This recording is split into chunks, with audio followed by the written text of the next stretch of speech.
What is going on, ladies and gentlemen? Travis Fowler Harkrider is back once again this week with another edition of Tights and Turnbuckles. If you are new to the channel, please hit that subscribe button and make sure to hit your little bell notification so you're notified anytime a video is uploaded to the channel. And if you're already subscribed to us, welcome back to another edition of TNT. So, if you're tuning in, that means you're here to listen and talk about one thing. Ladies and gentlemen, it's my favorite thing. It's one thing I have watched consistently for 30 years now, which is still unbelievable to me. It's time to talk pro wrestling. And this week was actually really fun. I know there was still a little bit of drama that went on, but it wasn't anything that was too detrimental. A lot of it really had to deal with just contracts expiring and who's going to go where next. But that's something that we can cover later on that isn't affecting anything that's going on in ring-wise, because overall both AEW and WWE are doing great with their main stories. Especially got to give kudos to the AEW side because they are staying very focused on their build for All In. This past week on both Dynamite and Collision, I have not watched Collision from last night yet, so I can't say too much about what went on the show, but I did see a certain video clip uploaded, which is why I'm mentioning it now. The Swerve Danielson build for the AEW title match at All In is very good. Swerve has been awesome. He's been a great champion for AEW. And Danielson is Bryan Danielson. He's the Dragon for a reason. Both sat down with good old JR in that old school style that JR used to do back in the Attitude Era, where he'd sit down with a big name star to kind of go over an upcoming match that they're in. And before we go any further with that, my condolences, good thoughts, and prayers to good old JR. For those of you that saw either one or both of those interview segments out of AEW's TV shows, you could tell that he's just been through a rough time, and he's documented that on his Grilling JR podcast with Conrad Thompson. I'm hoping he's on the up and up and on the mend, because you could just tell he looks like he's been exhausted through all the stuff he's gone through. So nothing but good thoughts and prayers again to you, JR. Hopefully you're starting to feel better and will be 100% sooner rather than later. As I digress back towards the main topic, the interview segment for at least Swerve was very good. I'm sure the Danielson one is just as good from Collision. Again, can't say that I've seen it yet. I might actually need to go back and watch Collision in general. Even though I'm not a regular viewer of it, from what I could see, there was some praise at least towards the production side of Collision this week. The show rumoredly had looked a lot more clean and crisp. I actually think it's benefited them being at the Arlington arena that they've been at. I'm sorry, I don't know the name right offhand, but it's a smaller arena, very similar to what Ring of Honor used to run back in the day. And I really think AEW should start embracing more of those types of arenas, not just with Ring of Honor or even Collision. I think Dynamite could benefit from it, as they notably have had problems selling out even 3,000 tickets in a at least 10,000 seat arena. We know that those have been issues, and that's been part of some people's criticism is, scale down a little bit. You don't have to go into the big arenas all the time, especially if you can't sell them out, which I know at least for some of the bigger Dynamites as well as their pay-per-views, they usually do sell out the arenas. So that's not a dig that they can't sell out. It's just on more of a regular basis. I would probably look at shooting more towards a lower arena. That way you can sell it out and slowly build up that audience to eventually go back into those bigger arenas. Once again, though, I digress and move forward. The Toni Storm, Mariah May build, I am a little bit of a mark for Mariah May, and I think she's done tremendous. Toni has just been amazing since she's done this timeless character, and I really do look forward to their match at All In. Both have a history of stardom in Japan, so both know how to hit hard and have a great physical women's matchup, and Mariah May has been showcasing her ability in these essential squash matches that we've seen her do over the last few weeks, and Toni Storm is just chomping at the bit to see these two actually get their hands on each other in just the minimal times that we've seen them since the turn from Mariah May. it's been very entertaining. And I really do think these girls are going to put on one hell of a show when we reach Wembley. Same for Swerve and Danielson. I know their rivalry, again, has been more about the wrestling side of things and who's more of the better wrestler. Some would actually say, and I would agree, would probably be Bryan Danielson. It just comes down to that who's the better man story. And when you have two guys like Swerve and Danielson who are very reliable in the ring, you can keep a story as simplistic as that, and that seems to be the route they're going. They are adding the title versus career stipulation, which is why I think we saw a more aggressive side of Danielson's character this past week when he took on Jeff Jarrett. That no disqualification stipulation essentially with Jarrett and Danielson was really good. Two guys who just know how to work, especially Jeff Jarrett. I have sung Jarrett's praises basically ever since his AEW run started. He's much more of a veteran now than even what he was 20 years ago. He is just, I think, at the peak of his physical performance now. He looks great. His offense is still just as crisp as ever. And even if you didn't like Jared back in the day, you got to admire the fact that the guy has been around for 20 years plus, at least on the regular TV viewing. And even in the 90s, he was on TV with both WCW and WWE on a regular basis. He's been doing this, I believe, since the 80s. So a guy who is battle tested, still performing at the level that he is awesome to see. I just think AEW has been doing really good with their character work and on-screen stories. The two focal women's stories have been great when it comes to Mercedes Moné and Britt Baker. We already mentioned Mariah May, Toni Storm. Swerve and Danielson has been great. MJF Ospreay had that great match, which is, admittedly, I'm not necessarily a fan of the storyline that they're going with those two. I get MJF being the American champion and representing America, all that, going into Wembley in England, and it's the international / American title match. I haven't, again, really been feeling the whole American thing. I think it's because I just don't think it's fitting MJF. I know some people may disagree with that, but the whole red, white, and blue thing, you're still almost to a degree trying to get cheers. And I know some people will always cheer MJF just because of how good of a worker he is. It's just, I don't think it's hitting, at least for me, the way it should. And I really wish they could have just stuck with more of a traditional story aspect when it came to Ospreay and MJF, of, MJF having to cheat and beat Ospreay that way. Can he do it straight up? I wish that would just be more of the story that they went into it instead of this whole England versus USA thing. Maybe it'll get better in the next 2 weeks. I don't know. I just haven't really felt that.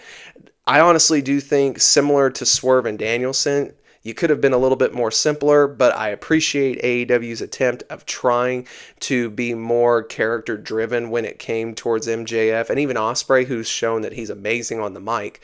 But overall, AEW's been doing great. I can't hate on them too much. They had a Texas Bull Rope match on Collision last night, which I'm interested in, between Deonna Purrazzo and Thunder Rosa.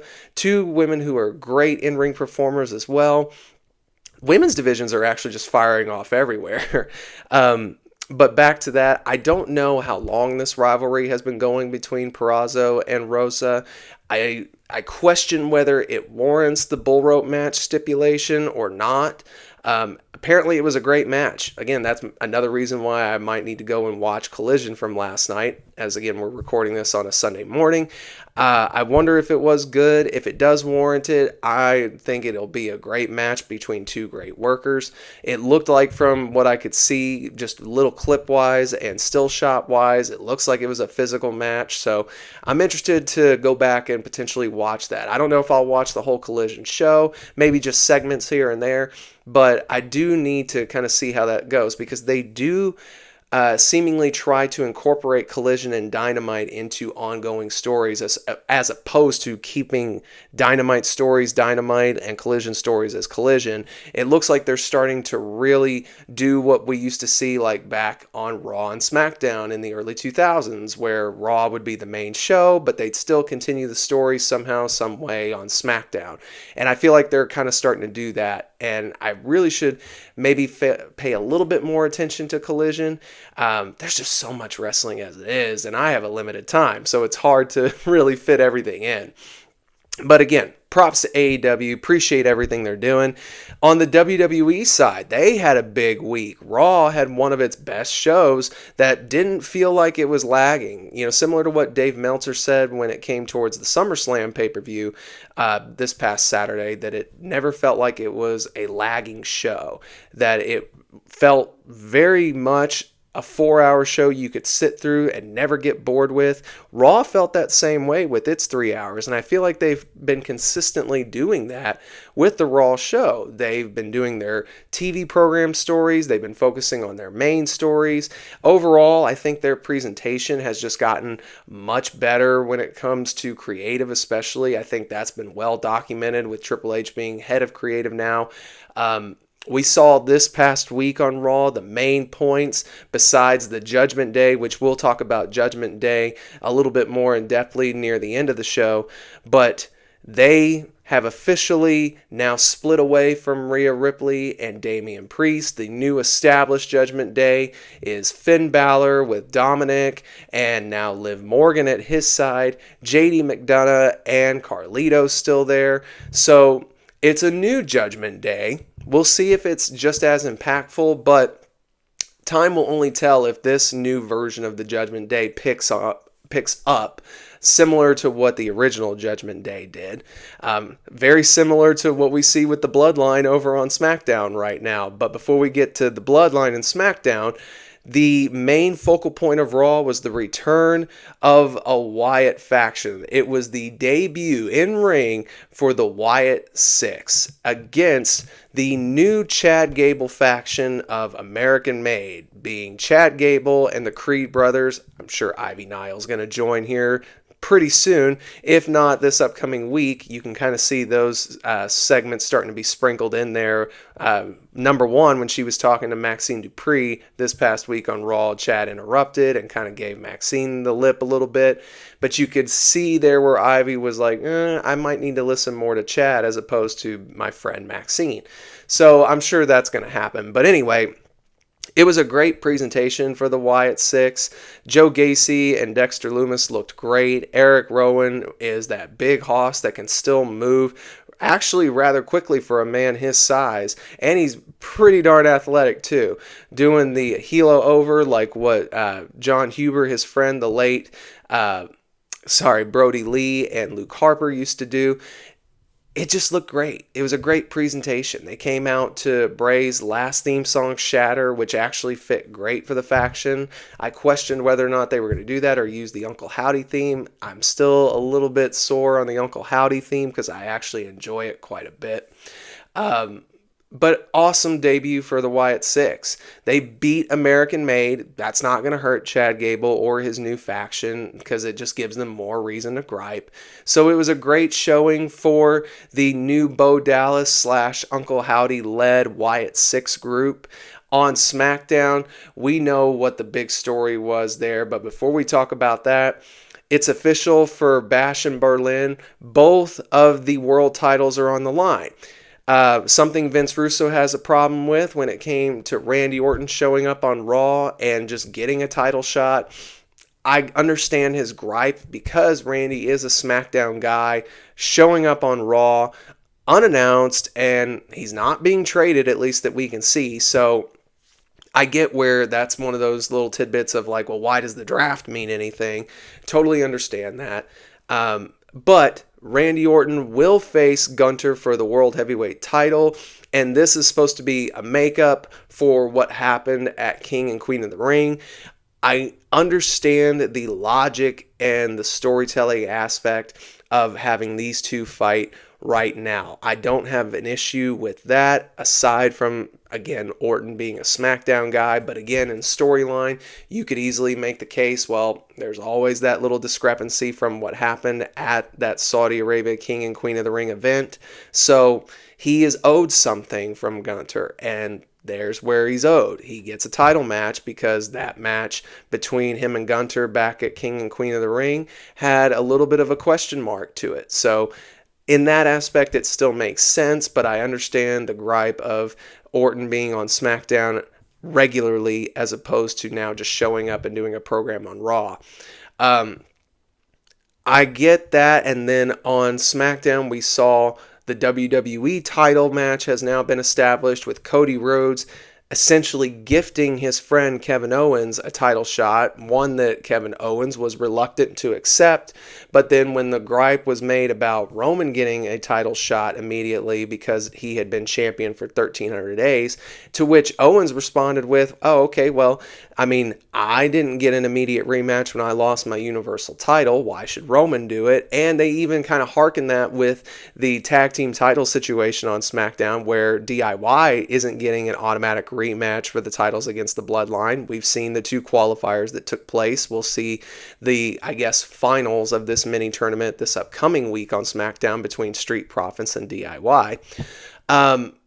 But back to that WWE title point, after that was made, Nick Aldis was like, okay, I see the passion in you, and it's still going to happen. So it's going to be Kevin Owens versus Cody Rhodes for the WWE title. The work rate in that match is definitely going to be what I would call the AJ Styles, Cody Rhodes kind of parallel, where it's just 2 great workers that know how to work. And I look forward to that. I also do look forward to Gunter and Randy Orton. So both title matches are actually going to be fun. One, again, is a little bit more questionable than the other. But I think I can just enjoy that as opposed to trying to dig too deep into the details. But the big factor of this past week's SmackDown was the return of the OTC, the original Tribal Chief, the only Tribal Chief, the only one, Roman Reigns, who his return on YouTube alone has full segment 2.8 million views, and that's just within the first 36 hours. It's astonishing, but that goes to show Roman Reigns is a draw. And who would have thought this just 5 years ago? You know, he was getting the what we call the go away heat in the business, where it was boos, but not the right kind. It's not, oh, we don't like this guy's character. It was, we just don't like this guy. You could see he was slowly starting to get rid of that when he came back from his leukemia scare, but overall, people still had not caught on to Roman Reigns. He goes away due to COVID, comes back in the summer of 2020 with the Tribal Chief gimmick, and everything changed. Everybody started seeing exactly what we wanted to see out of Roman Reigns. A heel Roman Reigns, which is what everybody wanted, and we finally got it. Here we are now, and he is the biggest draw in WWE. I would argue he is actually a bigger draw right now than Cody Rhodes. And I'm a Cody Rhodes fan. But between the two, I think we can say right now, Reigns beats Rhodes in that regard. That's not to say that Rhodes isn't popular. We've seen that be the case, obviously, with the We Want Cody situation from Mania earlier this year. But on just sheer view and drawing factor, outside of the Cody Rhodes, Rock, Roman segment where Cody was giving away his Mania spot, I think this is one of those higher YouTube view counts for one video again that we've seen just this year. And with Roman's return, it really does make you wonder, what are they going to do? Because they have Reigns, they have Rhodes. I would argue those are your 2 faces of the company. They're the Rock, Austin right now of this generation, or better, as I explained to somebody that's a friend of mine, Reigns has that cool factor of like Stone Cold, where he could do no wrong and is beloved by everybody. Rhodes has a very similar reaction where he's loved by just about everybody, but it gives him off more of a Hulk Hogan vibe as opposed to a Steve Austin vibe. So I think you've got both popular characters. One is more of a cool factor of Austin. Maybe you could even argue Rock as well, not just because he's a cousin, but you could go that route. Rhodes has got more of just that traditional white meat babyface. Hulk Hogan, I would even say a little John Cena-esque in him. So 2 big dogs in the company, and I look forward to seeing what they do with both in the upcoming weeks. But now, let's go ahead and talk a little bit about contracts and jumping ship to another promotion, because there's been really 2 or 3 big names that have come out over the last week or so that have either officially had their contracts expired or they are coming up and are looking to go elsewhere. The first on the WWE side, Bobby Lashley. It's a disappointing thing for me because I've been a Lashley fan for quite some time, but unfortunately, I don't see him actually coming back to the company, and most within felt like he was on his way out, as there were no stories that have been pitched for him in order to come back. Unfortunately, the whole Pride faction fell flat, and the Street Profits are kind of feeling that now. I hope they can rebound. I really wish they would have stuck with more of a heel gimmick for them, and especially with B-Fab as their manager. I think they would benefit from turning heel, especially now. But Lashley just didn't feel comfortable, I don't think, at that point. I think he had just become very bland, and that's not to his fault. He was doing the best with what he was given, but I think he's just kind of run his course now, and there has been word that there is legit interest from AEW, along with him and MVP, to potentially get even Shelton Benjamin to reunite a version of the Hurt Business over there. If you follow us on TikTok, I've addressed my thoughts on that and how I think they should not go to AEW, but rather maybe try that in TNA, where the star power could be greatly used at this moment in time, and both MVP and Lashley have had success there previously. I think TNA could benefit from Lashley and MVP and Shelton Benjamin going over there.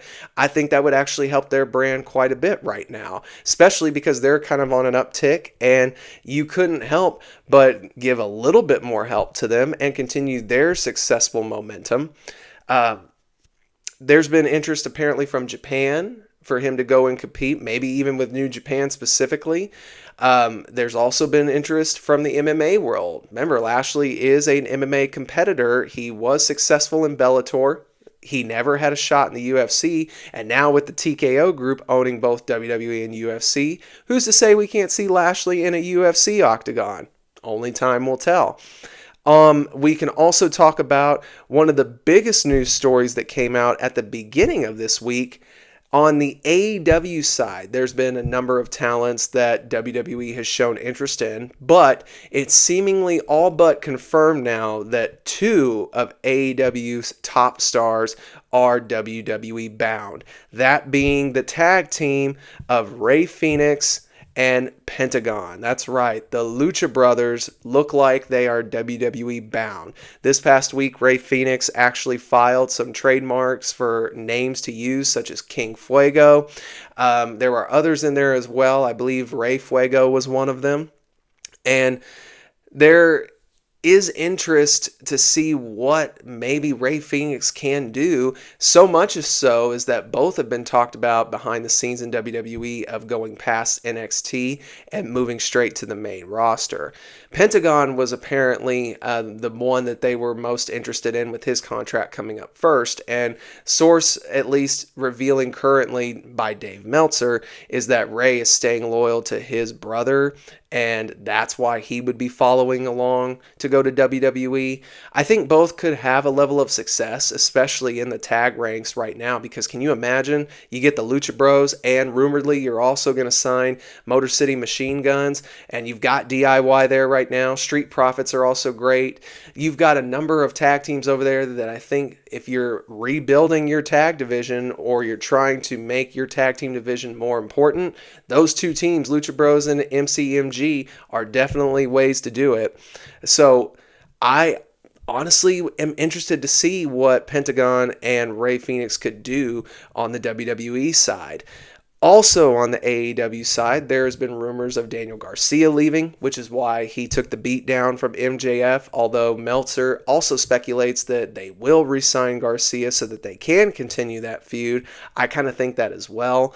But the one that I think is also more of a guarantee, Ricky Starks, a guy who has been stop-start in AEW, and rumoredly they wanted to bring him back to TV to do a feud with Big Bill, who is now under the learning tree with Chris Jericho as the Big Oakwood, and the storyline would have seen Big Bill turn on Ricky Starks, to which he did not want to do that, and I don't blame him, only because Starks and Bill had barely been a team. I know they were the tag team champions, but it felt like such a random team that really was just thrown together to see if it would work. And I know they did that mainly during the whole CM Punk story with Starks and him being the real world champion, that I think eventually would have seen Ricky Starks beat Punk for that belt specifically. But I just didn't really feel him and Big Bill as a team. So I can understand maybe why he didn't want to do it, was because, I mean, the team didn't really do a whole lot of important things and were together for a short amount of time. So maybe that's why he didn't want to do it. But either way, it looks like he is WWE bound. Cody Rhodes is one of his best friends. Again, we mentioned him and Punk working together, to which Punk said he enjoyed working with Starks and Starks vice versa. So I totally can see Ricky Starks already with his foot out the door, and I think he'll do quite well if he does indeed go to the WWE. Now, two more things I'd like to talk about before we wrap this show up. I said I wanted to give flowers to Judgment Day, the original Judgment Day, not the Edge ran one, but the one that we saw on TV as a regular faction. Damian Priest, Rhea Ripley, Finn Balor, and Dominic Mysterio. A faction that nobody thought was going to be successful. I didn't, and yet they came in at a time where it looked like the Bloodline was slowly starting to come to its end. We know that's not the case, but they basically rule SmackDown now, and Judgment Day picked up the slack over on Raw and became such a successful act. And you got to give flowers to that original foursome for taking something out of nothing and making it a very notable part of Monday Night Raw each week. Congrats to everybody involved in that faction. All four are seeing great success now, and especially with this continuation of now it looks like a Judgment Day Civil War on the Raw side. I look forward to seeing how that goes about with Damian Priest and Rhea Ripley now out, and how are they going to deal with this Judgment Day, and how much of a thorn are they going to be a side in of that Judgment Day, or maybe it's vice versa and Rhea Ripley and Priest should watch their backs now. Also, let's address a rumor that hit the internet for some reason, that being a return to WWF. Yeah, that's right. I saw the rumor too. Couldn't believe it either, but there was a rumor circulating this week that after the move to Netflix, WWE is looking to try to go back to its WWF initials. I don't think that's going to happen, nor do I think that rumor is true. And honestly, they don't need to at this point. I understand if this had been 20 years ago and they were trying to do something to that extent. We know, though, that they won the court case to use the WWF name and logo in old footage that was shot, which is why when we got the network, we didn't see those censors anymore. And thank God for that, because that would have been annoying as could be.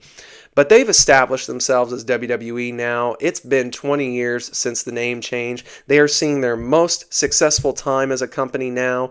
I don't see any need to change, and I don't think there's any credence to this rumor.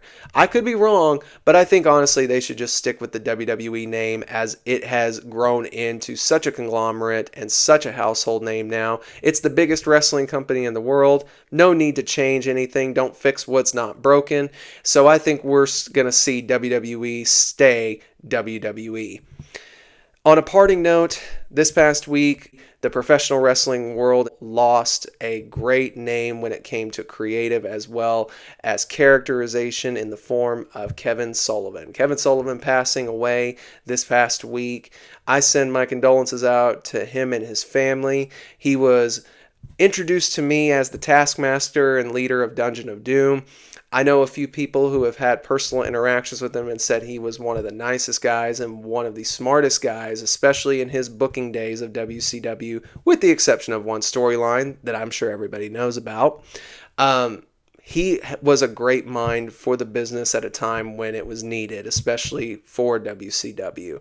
So hearts, prayers, condolences, and good vibes sent out to Kevin Sullivan's family, and he will be a legend that will be missed, a creative mind, no doubt.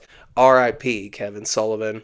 Guys, that's going to do it for this edition of Tights and Turnbuckles. I hope you enjoyed this episode. Again, if you're new, thank you for tuning in, and I hope you've hit that subscribe button and that bell to notify you when a video is uploaded. Make sure you're following us on all of our social media pages. We are doing great on TikTok, so be following us there.